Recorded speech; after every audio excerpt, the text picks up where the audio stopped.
Hey everybody, this is Matt. For my YouTube channel. Thank you for being here. I'm doing things a little bit different. I've switched over to using Zoom rather than what I was doing before, so you can see the person that I'm interviewing here on the video. And so I'm making that transition. I hope you like it.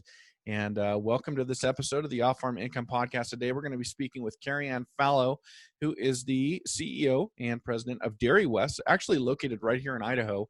And interesting story, they're doing something very good to support dairy farmers as well as the community, just like our interview we did with the State University of New York up there in Morrisville, New York, something very similar out here in the West to give dairy farmers somewhere to sell their products, to sell their dairy commodities during this coronavirus shutdown, and then to help the community at the same time. So we're going to jump into that interview for you right now. Karianne, welcome to the show. Thanks so much for coming on. Thanks for having me, Matt. You bet. I'm sorry, you're my guinea pig. This is the first Zoom podcast I've ever done, so you'll have to bear with me through this. I'm glad to be part of the experimentation. Well, we'll see how it works out. I hope it all works out good. Well, I really appreciate you joining me, and appreciated, I feel a connection to Dairy West because I live here in the Treasure Valley of Idaho, which of course is where you're based. And so I did a story just a few weeks ago on what the State University of New York was doing in Morrisville about what they call their dairy Drive Thru. And I thought, well, I want to share this with you guys. This seems like a great idea. But lo and behold, you already had your own program going on. And I should have expected nothing less, of course. So that's great. Yeah, we launched a program around the 1st of May called Curds Kindness that brings the industry together, farmers, processors, and our hunger feeding partners, to move more dairy through the system. Mm-hmm. In essence, our goal was to prevent milk from being disposed of, ensure that plants were at full capacity, producing nutritious finished product, and then moving all that product through the feeding system. So we actually have trucks. Dairy West has trucks branded with the Curds Kindness brand that are traveling throughout Idaho, Utah, and now Las Vegas, feeding local product to those who most need it. Oh, very cool. Well, I want to get into that in a minute, but I think we should take a moment, A, to introduce you to everybody, but B, also to introduce everybody to Dairy West and explain, what it is that you do and what we're talking about. So if we could, really quick, Karianne, can you just give us a brief introduction of yourself? Great, thank you. I'm Karianne Fallow, and I have the privilege of serving as the CEO of Dairy West. Dairy West is a farmer promotion organization. Those on the inside would call it a checkoff organization. Mm-hmm. And we work on behalf of farmers to promote dairy. Our mission is specifically to inspire trust in dairy farming and dairy products, and then to build demand for those products around the world. Okay. And you are, do I understand correctly that you are geographically based? Dairy West represents Idaho and Utah specifically? We do. We represent farmers in both Idaho and Utah. Okay. All right. And then for folks who are familiar with the old name, has it been a year now since the name has changed of the organization? So we were formerly the United Dairymen of Idaho, which mm-hmm. has a significant legacy, as you know. Mm-hmm. And we, the United Dairymen of Idaho, moved to Dairy West. I think it's been 3 years now, 3 or 4 years. And then Utah joined Dairy West as a second partner in 2018. Okay. All right. Very good.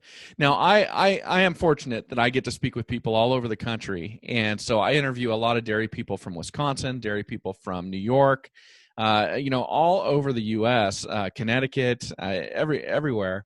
But what's interesting, in California, I can't leave out California, but what's interesting is what's gone on out here in the Intermountain West in terms of dairy production. Where do we stand right now in terms of dairy production as relative to the rest of the United States? Dairy production has still been on the rise, specifically in Idaho. In Utah, we've seen a little bit of a decrease, although that is bouncing back based on the last numbers I've seen. Idaho, farmers have become very adept at caring for their animals and using technology to improve the production. Yeah. And I think a lot of that is we're so agriculturally friendly out here in the Intermountain West, Idaho, especially Idaho, and so we've seen a lot of dairies actually move out of California, which was the #1 dairy state, and come up here. We've seen a migration of dairy farmers come from both California and Washington as well.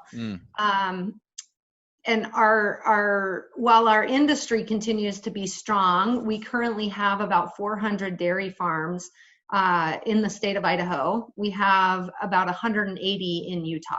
Okay. And I think a while back, I think I had read that Idaho was in total dairy production was #3 in the nation. Is that an accurate statistic? We are #3. Yeah, we Wow. jockey for that #3 spot with New York Okay. each year. But in 2019, our production was high enough to pop us back into that spot. Okay. Well, so what's your background? How did you find yourself working in the dairy industry and leading this organization? Well, I feel really fortunate, Matt, to work for dairy farmers, and it wasn't by way of a straight line in terms of my journey.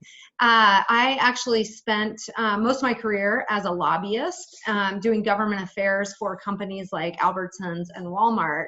Okay. And 6 years ago, actually probably 6.5, 7 years ago, I got a call from a recruiter who was looking to hire a new CEO for the United Dairymen of Idaho. Mm-hmm. And I, qualified to enter the search in terms of my experience and skill set.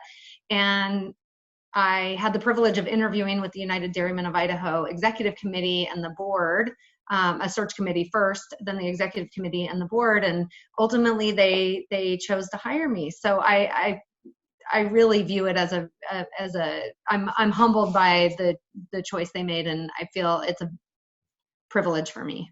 Oh, very good. So coming over from retail and from grocery, Albertsons and Walmart, what was the learning curve like learning about dairy industry and agriculture?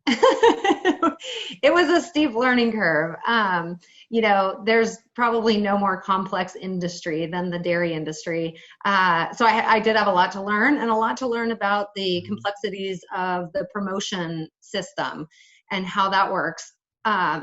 At the end of the day, our board is very, willing to be creative and experimental and find the best ways to promote dairy and dairy farming. And so my team and I, my team we're 23 strong, and my team and I have a lot of opportunity to kind of think big, get really creative, and kind of break through some boundaries. Okay. Well, just in case any of my listeners out there around the world are wondering how local you are to me, I played a lot of softball with one of your vice presidents. Oh, who's that? Crystal Wilson. Oh, you did? Yes. So years ago, we were on a co-ed team, and she was at third and I was at shortstop. Oh, that is awesome. Well, we're kindred spirits. I am a big fan of Crystal Wilson's, and in fact, not probably where you thought this interview would go, but Crystal Wilson was just named this week as the recipient of the June Yarrington Award, which is the highest honor that the Idaho Academy of Nutrition and Dietetics gives to lifetime achievers. Oh, wow. That's great. Yeah. That's great. Well, wonderful. I'll have to send her a message and say congratulations. That is great. All right. Well, that has been a great synopsis and great catching up. Let's talk about Curds Kindness. Tell us about this. How did it originate? And then kind of give us the boots on the ground. How does it work?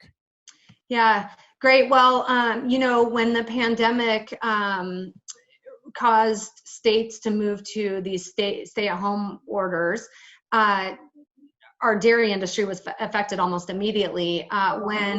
When food service and schools kind of went dark, so to speak, that really impacted our industry, affected dairy farmers, processors, distributors, all down the line. And we immediately kicked off by reaching out to our school partners because we are a trusted resource for school districts across our region. Mm-hmm. So we reached out to school districts to see how we could help them, and we were very quick to take action and come to their aid, primarily in terms of giving them equipment so that they could move to mobile meal distribution. It was an unprecedented challenge for these schools who'd really, other than summer feeding programs, had never been faced with the magnitude and volume that they were faced with at the Sure. time, and almost overnight.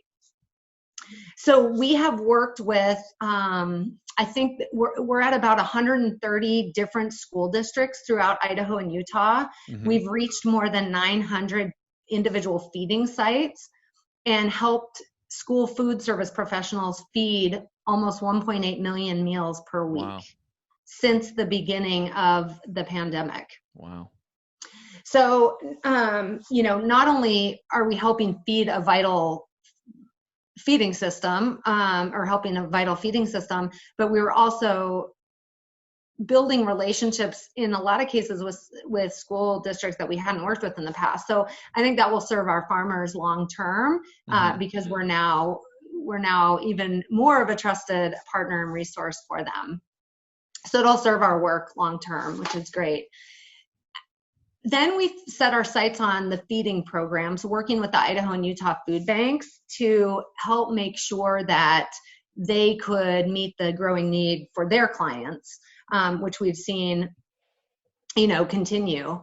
That work included providing volunteers from our staff, offering financial resources, and helping them in other ways. And then we realized when we started seeing headlines about milk being disposed of, we knew there had to be a better way. Matt, I think you've probably seen a lot of people ask, if there's such a supply of product, how come we can't just get it to people? That's right. And it's a harder question to answer than a lot of people think. So we moved into action and brought our processing community together to find out where there was capacity in the system to make more product with the raw milk. So we kicked off Curds Kindness ultimately. And our goal was to prevent milk from being disposed of by moving it to plants that had additional capacity. Okay. The Dairy West Board of Directors was very generous, provided significant resources to make this program happen. All so that we could move raw milk into plants and make a finished product that could then go back to feeding programs and feeding sites, school feeding sites as well. So it's been a phenomenal effort. A lot of logistics went into this. To date, I'm super excited to announce that since May 1st, we have moved 365,000 pounds of finished product. And that mostly includes to date cheese and butter, though we now have yogurt coming into the system. Wow. We have cheese curds in the system. That equates to 3 million pounds of milk equivalency. Wow. And that's just since May 1st? Since May 1st. In the last 2 weeks then? Yep. As we record this. Wow. So it's a significant program. One, I think it's unique. We have trucks, as I mentioned at the beginning, we have these delivery trucks that are going to feeding sites in coordination with the food banks, the Idaho and Utah food banks, and then our school district feeding sites. Okay. And they're able to hand families and clients, blocks of cheese, yogurt, cheese curds, butter, things that the food systems don't tend to see a lot of because they're perishable. Right. Well, that's great. And then, so at these sites, how do they deal with the social distancing and all of that type of stuff? Well, we're specifically working with sites that are pre-established so that we don't create any more challenges or in terms of social distancing and other measures. The food programs, based on what I've seen, are very, very good at making sure that people stay, adequately apart, and that product is moved in the kind of cleanest, safest ways. So they're very good at it. And so that's why our trucks are partnering with them so that we don't have to recreate that scenario. Oh, that's fantastic. So there's a benefit on both sides here. Obviously, people that need food, they need these staples. They're able to have them. They're able to get them. But then dairy producers are not dumping as much, or maybe any product as they were prior to this. Then. That's right. Yep. In fact, I've talked to a co-op who previously had to dispose of some milk, and this resolved that issue for them. Oh, that's great. So it's a good way for us to help the supply chain in a way that we really haven't had to do in the past. And again, I would give all the credit to our board of directors. The Dairy West board of directors was very generous in their support. Our processors too have been extremely generous in producing the product at cost, and in some cases even donating product. And how is this for the dairy producers within our region here? How is this assisting them? For example, are there some dairy producers who, without this program, otherwise they would have nowhere to sell their product? That is, yes, that is a possibility, and in fact, that's what we saw initially. When milk disposal was happening, we knew that was happening because there was nowhere for that product to go. Mm-hmm. And so this resolves that in one way. Okay. Very cool. Now, you mentioned that we've got trucks going down to Las Vegas. How did that happen? That's right. We actually worked with our colleagues in the Las Vegas and Arizona markets, the promotion group there, to see if they would welcome us into their market to distribute product, and they very much did. They had been doing something similar with fluid milk, and I think a lot of feeding systems across the country, while fluid milk is not something they generally see, they're seeing more of it now in response to the crisis, which is great. And they are looking for diversity. We're very fortunate in this part of the country that we do make a lot of different dairy products. Uh-huh. And so we're able to fill the gap and provide other products besides the fluid milk that families really need and want. Oh, very good. So how long do you anticipate this will continue for? Well, we've been talking about that. I think nobody can really predict what's going to happen. We have considered that this will go on at least through the month of May, and then June is Dairy Month, and that comes with a lot of celebration generally. Mm-hmm. And so we'll probably morph this into, if this doesn't continue as is, it will have we'll still have the program, but perhaps in a slightly different version. Yeah, it's kind of a paradox. It's a great program. I'm sure the people involved are really enjoying doing something so great for the communities, and they like to see this going on. But on the flip side, we don't want the need for this to continue to go on. Yeah, you're spot on. Yep. Yeah. So it's a paradox, but it would be good if we got back to normal as well. Yeah. Yeah, we sure would like to see food service back to normal. And, I know schools may not be back in session until the fall, we hope. But I think most feeding sites will continue through the summer because the need is so great. And are you still expanding in terms of feeding sites, or are you capped? We can support feeding sites.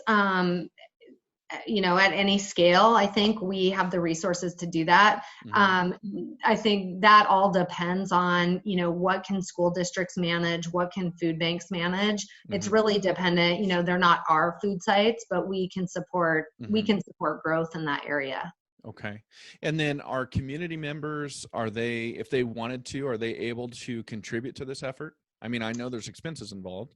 Sure can. Yeah, we would welcome support to Curds and Kindness. And in fact, your listeners, or maybe they're viewers now since it's on Zoom, can check out the Unbottled website. It's unbottled.com. Okay. And we do have a link for people to contribute to the cause there. Awesome. Okay. I will link to that then on the show notes for today's episode so people can find that. Thank you, Matt. Yeah, you bet. Unbottled.com. Yes. Very good. So people can contribute. And I don't know, is this, in terms of people, if they want to volunteer their time, is that something that they should direct towards the individual food distribution sites and the food banks? Yeah, that's what I would recommend. They do such a phenomenal job. The Idaho Food Bank and the Utah Food Bank do such a phenomenal job at managing their volunteers. Mm-hmm. And now that they have to manage with so many more guidelines, I think it would be important for people to direct their energy there. Okay. And the food banks can also connect folks to local agencies, food pantries, food kitchens, and other places that are connected. Okay, very good. Oh, that's great. I love hearing about this. And then have you had other dairy organizations similar to Dairy West reach out to you and say, we want to know how you're doing this. We want to replicate this in our region of the country? Oh, I think there's certainly a lot of curiosity. Uh-huh. What we're fortunate that we have so many processors in our region with whom we can partner, and we have a lot of resources available because of the scale of production that we have in our region. So we are able to do things in I would say unique and creative ways. Okay. There is a lot of curiosity. I mean, we all want to do something to help our dairy farmers. Yeah. This is one way we could take action. I think the example that you shared from New York is another way. We all want to do something. Yeah, very good. All right. Well, when it comes to Curds and Kindness, what else do we need to know? What have I not asked you? Curds and Kindness is, I'll just reiterate, Matt, it is an attempt to help our dairy farmers, our dairy processors, and feed the growing numbers of people in need in our communities. And I'm really honored that I get to be a part of that. And I think our dairy farmers are extremely proud of the work that we're doing at a time, when it's challenging to take action. Absolutely. Well, Karianne, thank you so much for what you're doing, but also for coming on and sharing this with us today. Really appreciate it. Well, thanks for having me, Matt. All right. Well, thank you for being here, everybody. Thank you to Karianne Fallow for coming on and sharing that great story. And as always, enjoy your journey to the ultimate lifestyle business, agriculture.